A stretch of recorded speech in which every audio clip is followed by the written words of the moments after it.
Falling water levels reveal dead bodies. Biden says Republicans have no plan for inflation, and protesters gather outside the homes of Supreme Court justices. That and more on this week's headlines.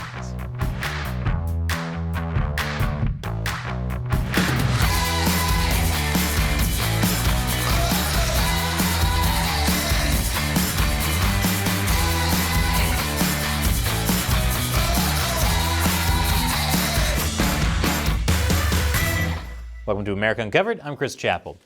You know, with all the bad news in the world, I figured I'd start out today with a positive story. South Carolina firefighters rescued a 14-year-old girl who had fallen into a well.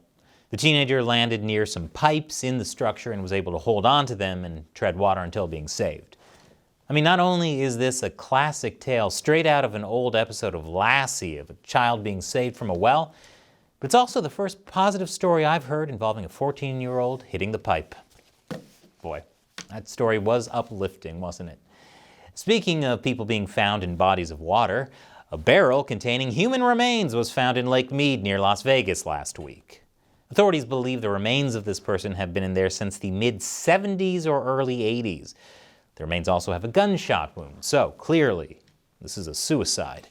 Yep, another classic tale of someone shooting themselves, getting inside a barrel, and launching themselves from within the barrel into a lake. Tragic. Although on the off chance this is a homicide, then based on the barrel, the lead suspect is obviously Donkey Kong. These weren't the only remains found in Lake Mead, however. This week, more remains were found there. According to police, the lake has drained dramatically over the last 15 years. It's likely that we'll find additional bodies that have been dumped in Lake Mead. More bodies will be found as the lake levels continue to drop. Wow, and I thought shorter winters was the worst way climate change could ruin your family vacation. Who could have guessed dead bodies would be turning up in Las Vegas, a town developed in the middle of the desert by the mafia, and their main selling point for years was that they can keep a secret. What happens in Vegas is usually felonies. Besides the corpses, falling water levels are a concern themselves. The Southwest is in a major drought right now. In Los Angeles, residents were advised to cut their shower times down by 4 minutes, and water restrictions may be placed on even the most affluent residents, which would be rough since rich people in LA already look like they're severely dehydrated.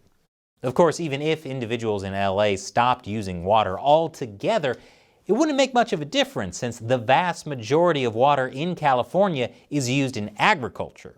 Restrictions haven't been placed on corporate farmers, though. The solution to this imbalance is obvious. People in California just need to start bathing in almond milk. For some people in California, this won't be a new routine. Several FDA officials said that Americans should start treating COVID-19 like the flu. It's time to accept that the presence of SARS-CoV-2, the virus that causes COVID-19, is the new normal. COVID-19 will likely circulate globally for the foreseeable future, taking its place alongside other common respiratory viruses such as influenza. And it likely will require similar annual consideration for vaccine composition updates in consultation with the FDA. Treat it like the flu? That's what many Americans have been doing. And also what they've been saying from the start. This is like advising someone in 2022 that this Facebook fad might just be around for good. Actually, comparing Facebook to a worldwide virus that nearly destroyed humanity isn't such a stretch. I'd rather find out my grandma got Omicron than Facebook. More after the break. Welcome back. Twitter stock prices fell after Elon Musk announced on Friday that his Twitter deal was on hold. Musk tweeted that the deal was temporarily on hold to make sure that Twitter's estimate was accurate that only 5% of their users were spam or bot accounts. If it's a lot more, that could mean the platform isn't worth as much. After hours of people either freaking out or gloating that Musk was never serious about taking over Twitter anyway, he tweeted that he is still committed to acquiring Twitter. Cryptic tweets that freak people out followed by a belated clarification? Classic Twitter. Queen Elizabeth delegated the opening of Parliament ceremony to her son, Prince Charles, for the first time. Many see this as evidence that the Queen may soon be transitioning power, as the 96-year-old monarch may not have much time left on the throne.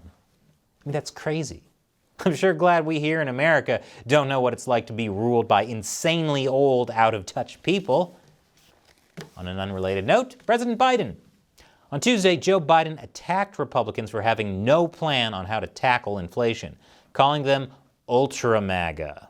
Worth noting is that in this speech, Biden didn't offer any new plans on how his administration would tackle inflation. Also worth noting is that a lot of this inflation was caused by the government's multi-trillion-dollar spending plans, which require printing a ton of new money, like all the COVID relief money that happened during both the Trump and Biden administrations. So Biden is essentially blaming Republicans for having no solution to a problem he at least partially caused. But don't worry about not having any money for baby formula, because you may not be able to buy it even if you're rich. There's a massive nationwide shortage of baby formula, with 43% of the top-selling products out of stock in stores. It's happening largely because mega conglomerate Abbott had to recall several of their baby formula brands after 2 babies died of bacterial infection. Turns out their formula was contaminated. Whoops. So the recall, on top of existing supply chain problems, has led to the shortage. When asked what he would do about it, Biden said, "I'll tell you what the ultra-maga plan is, nothing." Checkmate. In other news involving world leaders floundering, Vladimir Putin.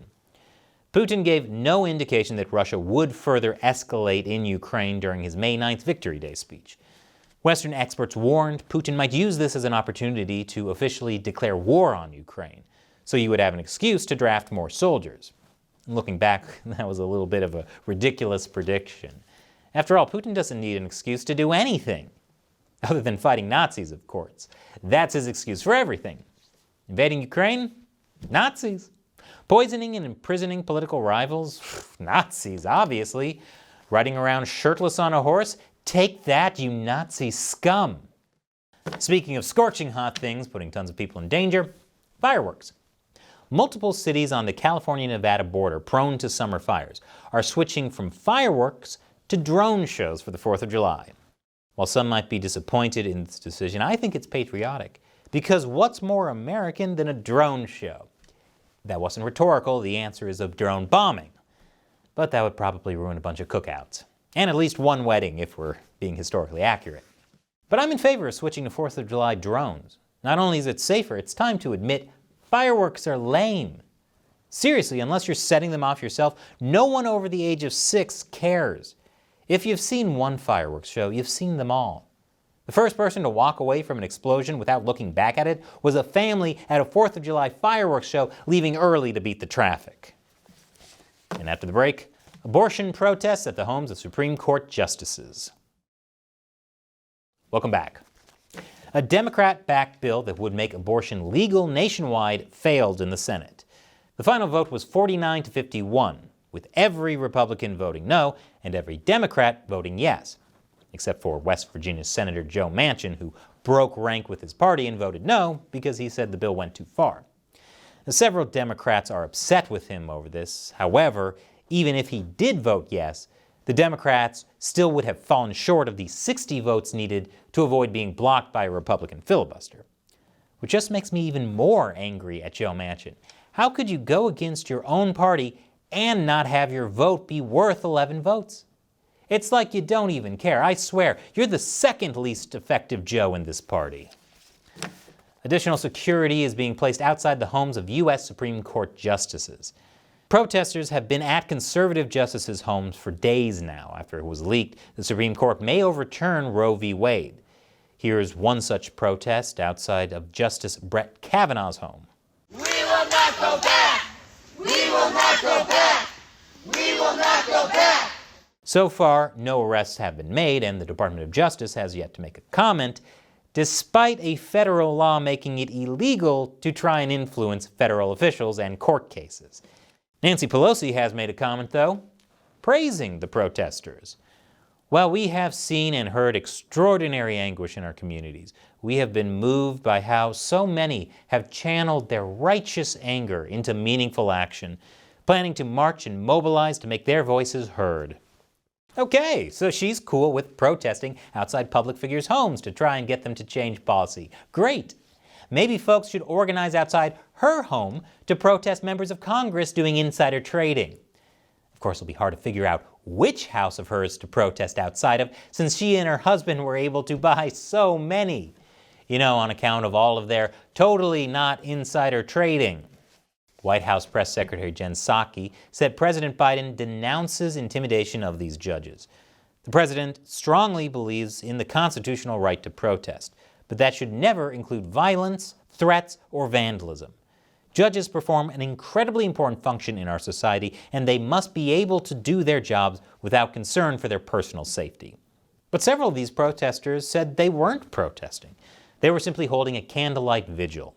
Kind of like the Summer of Love back in 2020, when all those peaceful protesters gathered around the soft glow of a Wendy's fire.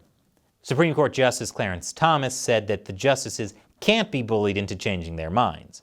We are becoming addicted to wanting particular outcomes, not living with the outcomes we don't like. We can't be an institution that can be bullied into giving you just the outcomes you want. The events from earlier this week are a symptom of that. Which is true. I know, because the entire world has been bullying HBO and the showrunners of Game of Thrones for 3 years to remake that final season, and nothing. That ending was so bad, even pro-choice people don't support that artistic abortion. After all that bullying, all we're getting is a new prequel series. I expect more from my bullying. Not all the protests have been strictly peaceful, however. Several pro-life organizations across America have been vandalized, and one in Wisconsin was the victim of an arson attack, claimed to have been perpetrated by a pro-choice group calling itself Jane's Revenge. Pro-choicers are now allegedly committing arson on pro-life establishments. Wow, we've really come full circle, haven't we? So what do you think about the stories we covered this week? Let us know in the comments below. And remember, America Uncovered is supported mainly by viewers. Be sure to visit patreon.com/America Uncovered and contribute $1 or more per episode. We really rely on your support to help us keep making great episodes. Or you can join our exclusive censorship-free social media community on Locals. Check it out at americauncovered.locals.com. Once again, I'm Chris Chappell. Thanks for watching America Uncovered.